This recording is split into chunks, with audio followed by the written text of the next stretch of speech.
명태균 게이트에 연루된 홍준표 후보는 연일 보도되는 내용에 대해 제대로 해명하십시오.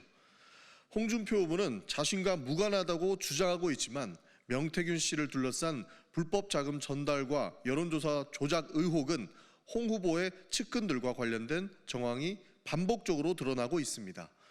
이른바 명태균 게이트는 단순한 주변 인물의 일탈로 보기 어려운 연경 가능성까지 보여주고 있다고 보고 있습니다.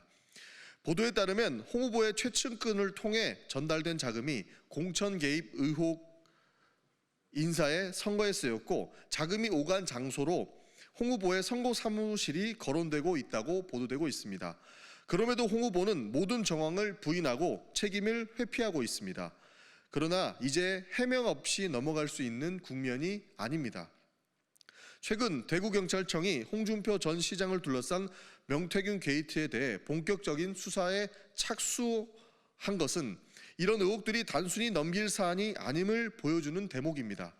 경찰은 홍 후보 측이 명태균 씨 측에 여론조사를 의뢰한 정황이 담긴 수사자료 일체를 서울중앙지검에 요청했고 이른바 명태균 PC에 저장된 문자와 메시지, 보고서 등이 수사 대상에 포함된 것으로 언론은 보도하고 있습니다.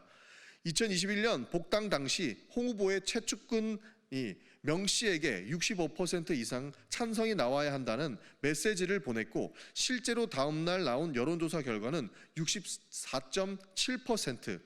이 수치는 홍 후보의 복당 기자회견에서 그대로 인용되었습니다.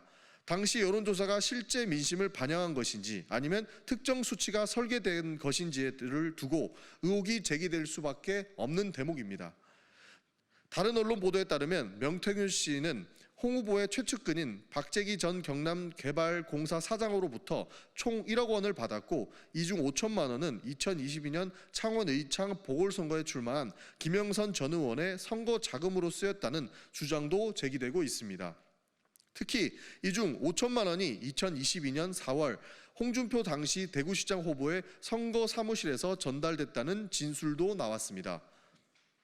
당시 돈을 수령한 인사는 당시 미래한국연구소장이었고 명 씨의 부탁을 받고 박 전 사장을 직접 찾아갔다고 알려져 있습니다. 쇼핑백에 담긴 현금, 수표, 차용증 등은 단순한 금전 거래가 아니라 정치자금법 위반의 가능성을 의심하게 만듭니다. 이 모든 상황을 종합하면 홍 후보가 명 씨를 허풍쟁이, 사기꾼이라고 규정하며 명태균 게이트에서 거리를 두려고 하여도 실제로는 일정한 연관성이 있었던 것이 아니냐는 의심을 피하기 어려운 상황으로 번지고 있습니다. 경찰 수사가 본격화되고 있습니다. 거짓말로는 더 이상 피할 수가 없는 상황입니다. 잇따르는 보도와 진술들이 사실로 확인된다면 홍 후보는 더 이상 책임을 회피할 수 없을 것입니다. 국민 앞에 사과하고 정계에서 은퇴하는 것이 답일 것입니다.